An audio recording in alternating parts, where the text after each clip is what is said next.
എല്ലാവർക്കും സുഖാണെന്ന് വിശ്വസിക്കുന്നു. ഡെയിലി അപ്ഡേറ്റിലേക്ക് എല്ലാ ആളുകൾക്കും സ്വാഗതം. നാളെ ഡിസംബർ 11-ാം തീയതിയും തുറന്നുള്ള ദിവസങ്ങളിലും നിങ്ങൾ ശ്രദ്ധിക്കേണ്ട വളരെ പ്രധാനപ്പെട്ട കാര്യങ്ങളാണ് ഈ ഒരു വീഡിയോയിൽ വ്യക്തമാക്കുന്നത്. വീഡിയോയുടെ വിശദാംശങ്ങളിലേക്ക് കടക്കുന്നതിന് മുമ്പ് കൂടുതൽ ആളുകളിലേക്ക് ഇൻഫർമേഷൻ എത്താൻ ഷെയർ ചെയ്യുക, ലൈക്ക് ചെയ്യുക, ഫേസ്ബുക്കിലൂടെ കാണുന്ന ആളുകൾ ഫോളോ ചെയ്യുക. വീഡിയോയുടെ വിശദമായ വിവരങ്ങളിലേക്ക് വരാം.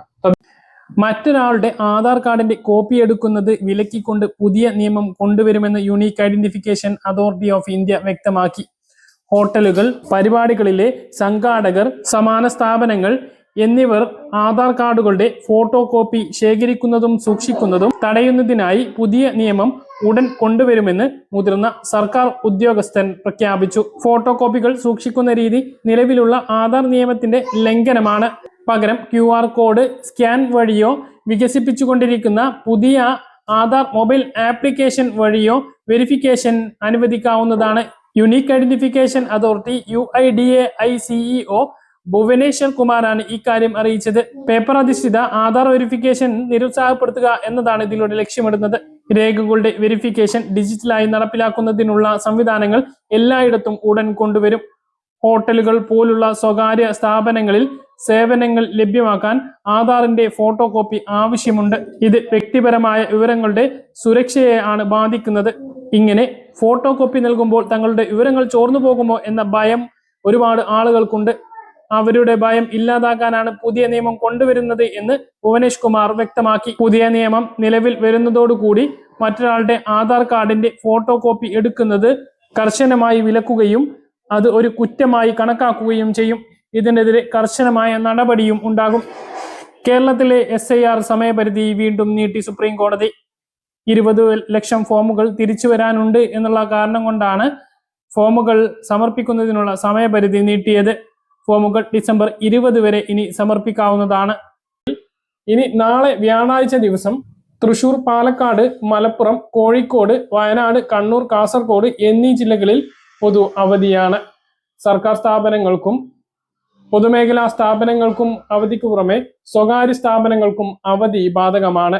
നെഗോഷ്യബിൾ ഇൻസ്ട്രുമെന്റ് ആക്ട് പ്രകാരം എല്ലാ സ്വകാര്യ കമ്പനി ജീവനക്കാർക്കും അല്ലെങ്കിൽ സ്വകാര്യ സ്ഥാപന ജീവനക്കാർക്കും അവധി നൽകണം എന്ന് തെരഞ്ഞെടുപ്പ് കമ്മീഷൻ അറിയിച്ചിട്ടുണ്ട്. മുഴുവൻ വിദ്യാഭ്യാസ സ്ഥാപനങ്ങൾക്കും അവധിയാണ്. പൊതുപരീക്ഷകളും ഉണ്ടായിരിക്കുന്നതല്ല. അതേസമയം ചൊവ്വാഴ്ച തെരഞ്ഞെടുപ്പ് കഴിഞ്ഞിട്ടുള്ള ജില്ലകളിൽ നാളെ അവധിയില്ല. ഇലക്ഷൻ നടക്കുന്ന ജില്ലകളിൽ മാത്രമാണ് അവധി. റേഷൻ കടകളും അവധിയായിരിക്കും. തദ്ദേശ സ്ഥാപനങ്ങളിലേക്കുള്ള വോട്ടെടുപ്പ് നാളെ നടക്കാൻ വേണ്ടി പോവുകയാണ്. ആദ്യമായിട്ട് വോട്ട് ചെയ്യുന്ന ആളുകൾ നിരവധിയാണ്. അതുപോലെ തന്നെ എത്ര പ്രാവശ്യം വോട്ട് ചെയ്തിട്ടുണ്ട് എന്ന് പറഞ്ഞാലും വോട്ടിംഗ് മെഷീന്റെ അടുത്ത് ചെല്ലുമ്പോൾ അല്ലെങ്കിൽ വോട്ടെടുപ്പിന് ചെല്ലുമ്പോൾ ഒരു വെപ്രാളമാണ് പല ആളുകൾക്കും.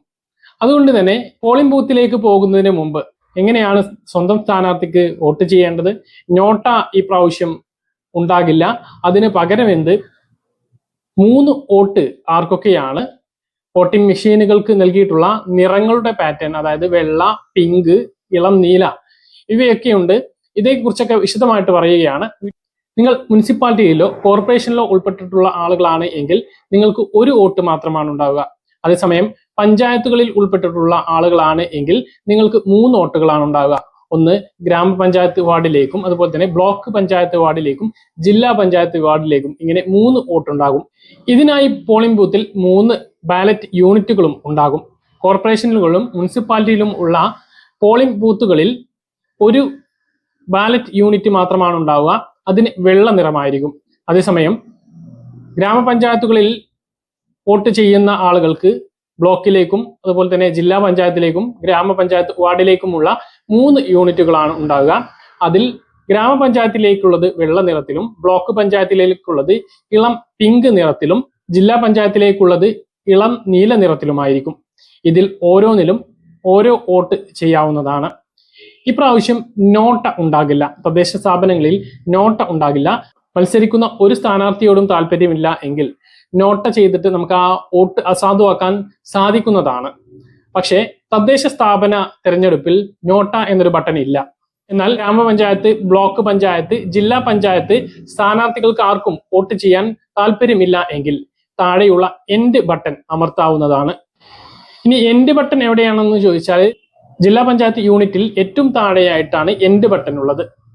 ഇനി ഗ്രാമപഞ്ചായത്തിലേക്ക് മാത്രം വോട്ട് ചെയ്ത് ബ്ലോക്ക്, ജില്ലാ പഞ്ചായത്തുകളെ ഒഴിവാക്കണമെങ്കിലും പിന്നീട് എൻഡിങ് ബട്ടൺ അമർത്താവുന്നതാണ്. അതേസമയം മുനിസിപ്പാലിറ്റിയിലും കോർപ്പറേഷനിലും എൻഡിങ് ബട്ടൺ ഉണ്ടായിരിക്കുന്നതല്ല.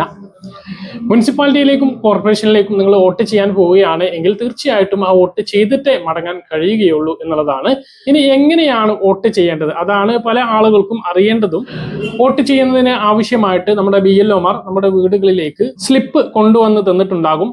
ഇനി അതല്ല എങ്കിൽ നമ്മുടെ വോട്ടർ ലിസ്റ്റിലുള്ള നമ്പറുകൾ നമുക്ക് തന്നെ കണ്ടെത്താം, അല്ലെങ്കിൽ രാഷ്ട്രീയ പാർട്ടികളുടെ യൂണിറ്റുകളിൽ നിന്നും ആ ഒരു സ്ലിപ്പ് നമുക്ക് ലഭിക്കുന്നതാണ്. നമ്മുടെ ക്രമ നമ്പറും ബൂത്ത് നമ്പറും അടങ്ങിയിട്ടുള്ള സ്ലിപ്പാണ് നമുക്ക് ലഭിക്കുക. ഇതുമായിട്ടും അതുപോലെ തന്നെ വോട്ട് ചെയ്യുന്നതിന് ഉള്ള തിരിച്ചറിയൽ രേഖയായിട്ടും നമുക്ക് പോളിംഗ് സ്റ്റേഷനിലേക്ക് പ്രവേശിക്കാവുന്നതാണ്. പതിവ് പോലെ ലൈൻ നിന്നിട്ട് തന്നെ ആയിരിക്കും പ്രവേശനം ഉണ്ടാകുക. സ്ത്രീകൾക്കും പുരുഷന്മാർക്കും പ്രത്യേക ലൈൻ ഉണ്ടാകും. അതുപോലെ തന്നെ ഗർഭിണികൾ, അതുപോലെ തന്നെ മുതിർന്ന പൗരന്മാർ, ഗർഭിണികൾ, ഭിന്നശേഷിക്കാർ, ചെറിയ കുട്ടികളുള്ള സ്ത്രീകൾ, ഇവർക്ക് മുൻഗണന ഉണ്ടാകുന്നതാണ്. അവർക്ക് ലൈൻ നിൽക്കേണ്ടി വരില്ല എന്നുള്ളതാണ്.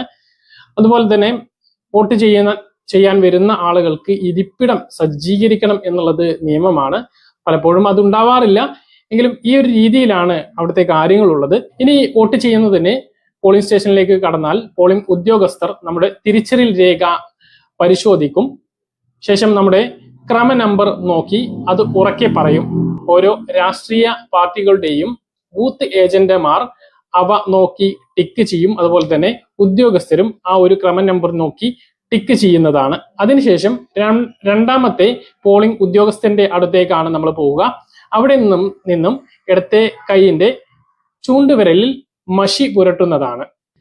ശേഷം നമ്മോട് രജിസ്റ്ററിൽ ഒപ്പുവെക്കാനും പറയും.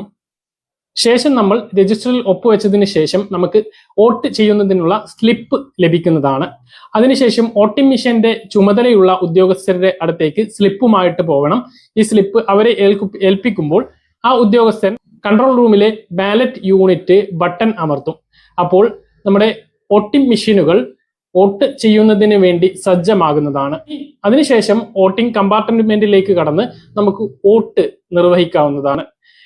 മുനിസിപ്പാലിറ്റിയിൽ ഉള്ളവർക്ക് ഒറ്റ യൂണിറ്റ് ആണ് ഉണ്ടാകുക, വെള്ള നിറത്തിലുള്ള ഒറ്റ യൂണിറ്റുള്ള മെഷീനിൽ നമ്മൾ ഉദ്ദേശിക്കുന്ന സ്ഥാനാർത്ഥിയുടെ പേരും ചിഹ്നവും ഉണ്ടാകും. അതിന് നേരെയാണ് നമ്മൾ വോട്ട് ചെയ്യേണ്ടത്. മെഷീനിൽ അമർത്തുന്നതോടുകൂടി ആ സ്ഥാനാർത്ഥിക്ക് നേരെ ചുവന്ന ലൈറ്റ് പ്രകാശിക്കുകയും ബീപ്പ് സൗണ്ട് കേൾക്കുകയും ചെയ്യും.